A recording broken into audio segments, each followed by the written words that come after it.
Sì, è stata un'occasione per intanto fare il punto della situazione delle varianti.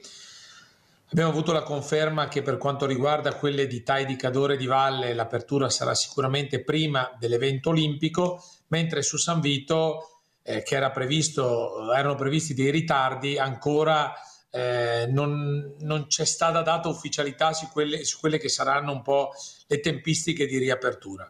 Aggiorna i lavori Roberto Padrin, presidente della provincia di Belluno, reduce dal sopralluogo lungo i cantieri olimpici dell'Alemagna. Con lui prefetto, amministratori del territorio, l'assessore regionale uscente Lisa De Berti, ma soprattutto Claudio Andrea Gemme, amministratore delegato di ANAS, società che ha in mano le tre varianti. L'incognita riguarda quella più a nord, per cui si spera, ma non troppo. Togliere il traffico dal centro di San Vito, soprattutto con quei 3 passaggi pedonali che rallentano il traffico, era un obiettivo da raggiungere. Io mi auguro veramente che si possa fare tutto ciò che è nelle possibilità. Che sia una corsa contro il tempo ormai è chiaro, ma poco più di 2 mesi dalle Olimpiadi sembra sconsigliato guardare al bicchiere mezzo vuoto. Ma devo dire che è stato fatto un grossissimo lavoro in quest'ultimo anno che ha un po' ripreso alcuni ritardi che purtroppo si erano accumulati per questioni legate a una burocrazia